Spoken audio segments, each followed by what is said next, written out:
Mafia II released a full 15 years ago and is without a shadow of a doubt in my mind better than the Mafia remake that released a full 10 years after. In fact, it might be the most underrated game I've ever played, which is funny because it's also almost unanimously referred to by fans as the best Mafia game. Yet somehow, I still feel it's underrated, and even more so after playing it 15 years since its initial release. From the incredible crime story featuring the iconic duo of Vito and Joe, to the beautiful open world of Empire Bay that isn't just a great setting, but with all its tiny details manages to feel more alive than perhaps any title in the series. The game's physics engine making destructible environments a joy to destroy. The main missions all feature some of the best set pieces of the entire series, and the sheer brutality and maturity of the mainline narrative, it really just sets this game apart from the pack. There are still a few glaring flaws with this game though, and it's the main reason I can't in good conscience call this game perfect. So with Mafia the Old Country inching ever closer, in this investigation we will be looking at the highs of Mafia 2, the lows of Mafia 2, and hopefully by the end I'll have proven that Mafia 2 isn't just great, it's maybe even a little underrated. This is Mafia 2 15 years later. The development of Mafia 2 began again with Illusion Softworks, led by Daniel Vavra, aiming to build on the first game's ideas with a deeper and more ambitious story. They chose to set the game in Empire Bay, a fictional city inspired by New York City, but early on they faced challenges with their existing engine, requiring extensive rewriting to support the game's larger scope and more complex environments, leading to the new and improved Illusion engine. This process was tumultuous, stressful, and very time-consuming, leading to a massive 8-year release date difference between Mafia 1 and Mafia 2. Now in that time, the team focused on creating an immersive open world with improved physics, destructible environments, and more realistic AI systems for police and enemies, while also introducing features like vehicle customization and better third-person cover shooting. The first official reveal of the game would happen on the 23rd of August 2007. Immediately it was clear that this game was an incredible jump in quality over its predecessor in almost every way. The visuals were jaw-dropping and the tone of the game was mature and very distinct, really setting it apart from anything else at the time. But unfortunately, it still wasn't smooth sailings for Illusion Softworks. Take-Two Interactive acquired the company in 2008, renaming it 2K Czech and reallocated resources, leading to tons of cut content from the main campaign, just to meet the release date deadline. Mafia 2 also released in a year when juggernauts like Red Dead Redemption came out, which ultimately led to more eyes being on other games rather than on their own. Despite these setbacks, on the 24th of August 2010, Mafia 2 ultimately released. It was still commercially successful, but far underperforming the expectations set by Take-Two, which would have massive ramifications for 2K Czech, leading to their merger into the new studio responsible for the Mafia franchise, Hangar 13. It's funny looking back at it now, knowing how gracefully this game would age and also how far ahead of the curve it actually was. This is a masterful game that deserved way more love than it got. And this isn't nostalgia goggles talking either, because I never played Mafia 2 before starting this retrospective series, so I experienced this game for the very first time in 2025, and in almost every way for me, it overshadows the Mafia remake that released a full 10 years after. So with all that being said, let's start with the highs of Mafia 2. The story.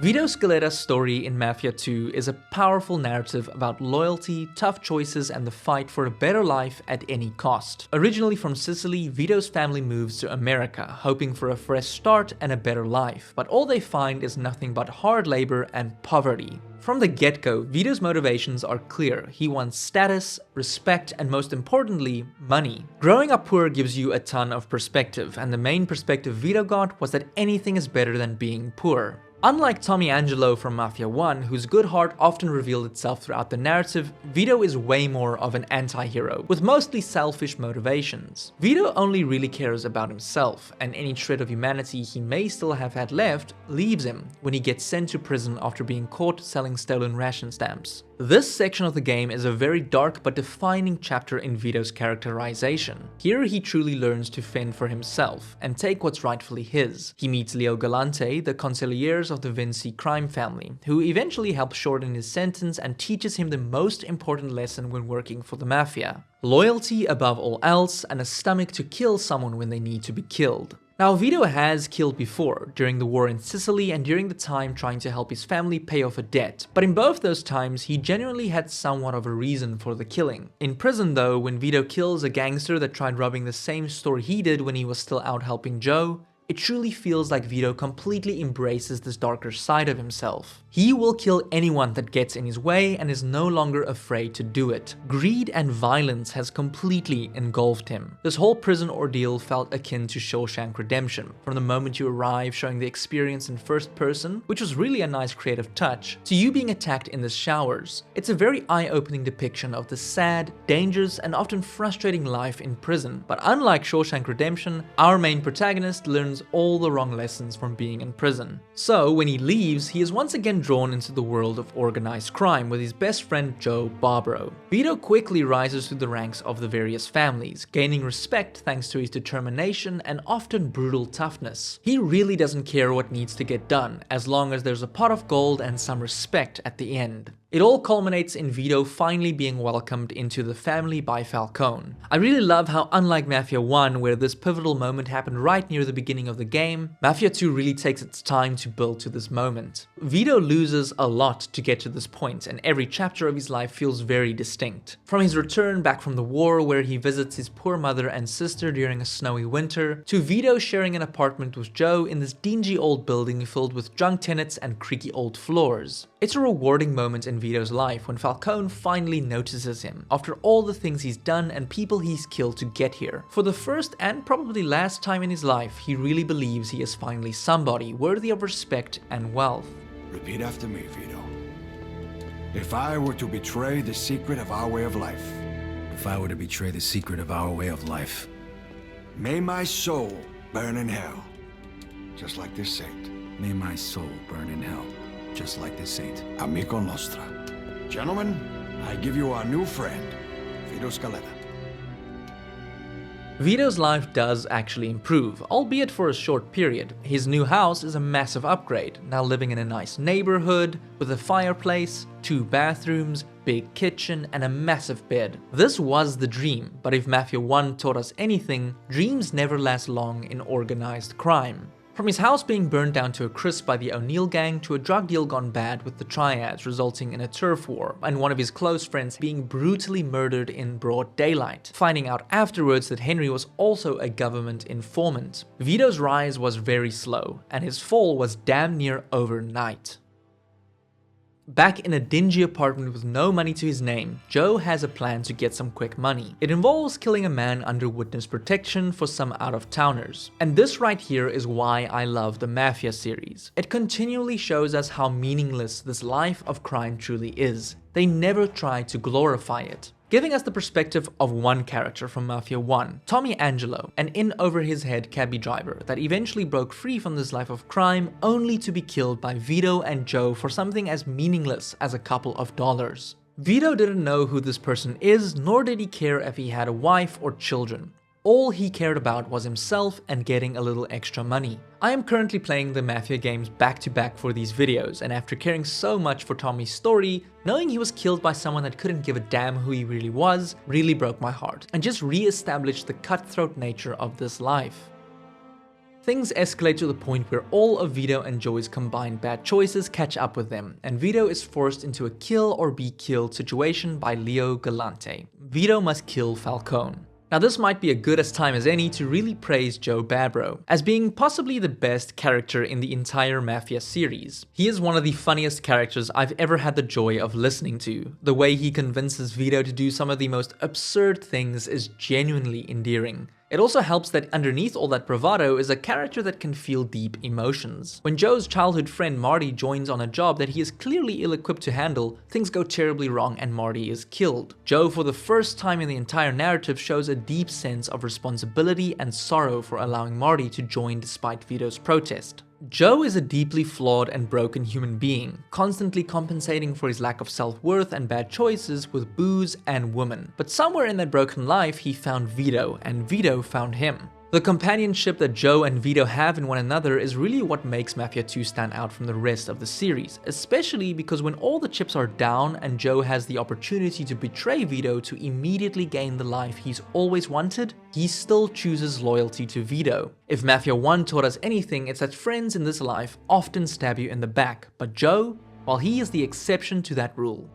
Said he'd make me a capo, give me my own crew. You know, pretty much everything I ever wanted. Yeah?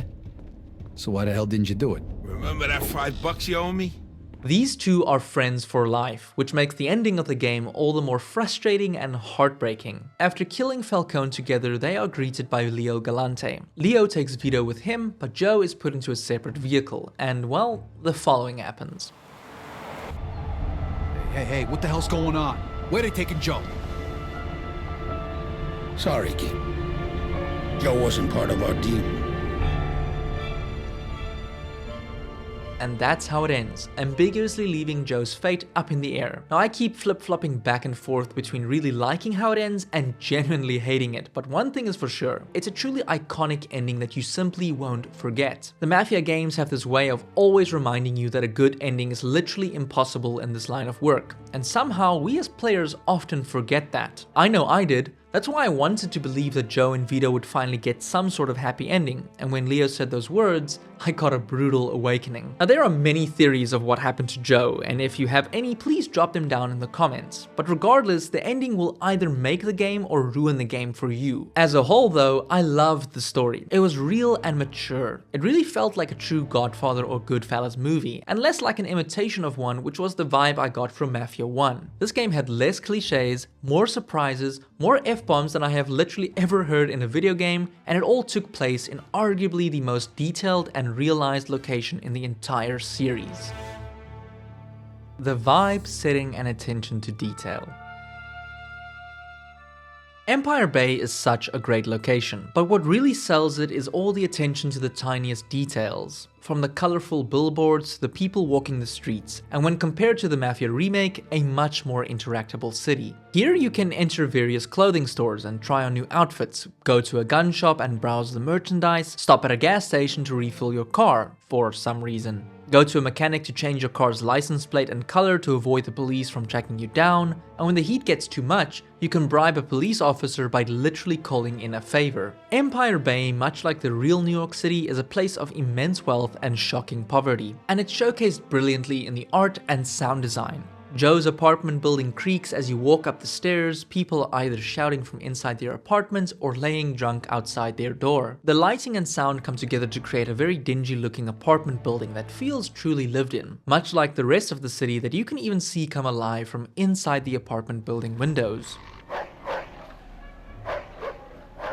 Diners and bars are open and packed full of people talking about the latest gossip in the city. I especially love how much weather plays a role in these details. When it's snowy, your shoes leave footprints behind that, yes, I got a little obsessed with. The colder weather causes warm air to leave all the vents scattered around Empire Bay, which again, I got a little obsessed with. Rain makes walking and driving through the city very atmospheric, and when the sun is shining, you almost feel it on your own skin. The game also has hundreds of subtle yet highly detailed animations for random NPCs and companion characters that might go unnoticed by most, but really add to the feeling that these characters truly exist in the city. I especially love this animation of Joe patiently waiting for you by the door and then slowly locking his apartment. It is so unnecessary and highly detailed, but it goes a long way in selling that realism. Empire Bay directly interacts with the weather and its citizens in a way that I truly wasn't expecting from a 15-year-old game. The Mafia remake looked very good, don't get me wrong, but it had nowhere near this level of detail or interactability packed into the city. Not even to mention the insane level of destructibility that is possible on this older engine. Glass shatters as you shoot it,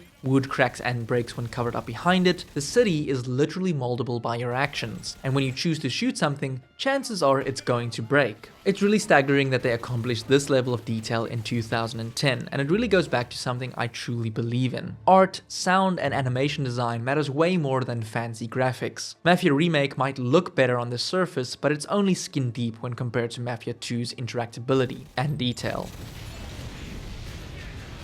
Now, for all this attention to detail, which I could definitely hammer on about for hours and hours, Mafia II does falter in a couple of aspects. Some of these problems, like the bugs, might be definitive edition specific, as I've heard the support wasn't the best, but other problems seem to be baked right into its code. The lows: gameplay and tons of bugs. Mafia 2 continues the trend of having subpar gameplay when compared to the rest of the package. Guns still have zero weight to them, but I am a little more lenient to this because this game is 15 years old after all. Despite that, I still found the gunplay more enjoyable here than the Mafia remake, just due to the variety and amount of destructibility in each mission. The fun and varied situations Vito and Joe find themselves in do a lot of heavy lifting in terms of making you forget that you are essentially just playing a subpar cover shooter. The stealth sections especially are abysmal, slow, and don't really add anything to the overall experience, except for being insanely buggy.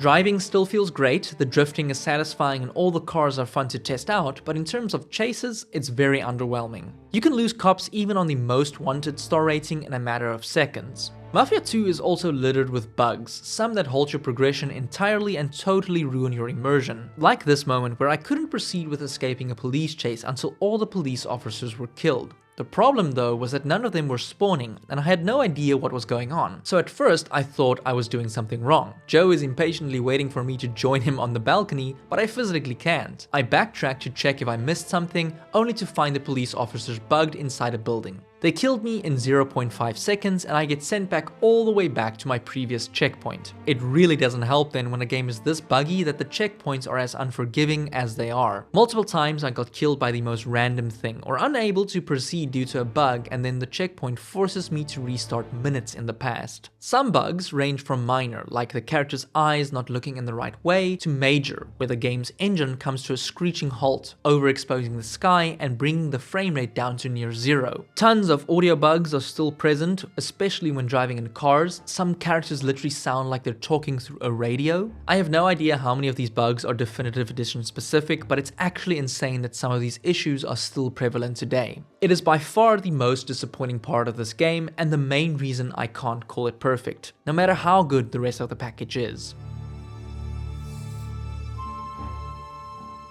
In the end, Mafia 2 remains an underrated gem. Its compelling narrative, rich character dynamics, and meticulous attention to detail captures the gritty essence of the American crime era like few others have and perhaps ever will. Although it has its flaws, particularly with bugs, these issues really don't diminish its overall impact or the way it continues to resonate with players like myself even 15 years after its initial release. In my honest opinion, for all its faults, it still overshadows the Mafia remake that released a full 10 years after. But does it surpass arguably the most controversial game in the series, the final game in this retrospective series before Mafia the Old Country, and the first game that truly divided the fanbase? I'm of course referring to none other than my next investigation, Mafia 3. If you enjoyed this video, consider leaving a like as it really does help me, and subscribe if you'd enjoy a channel that simply put investigates games. And I'll see you in the next one.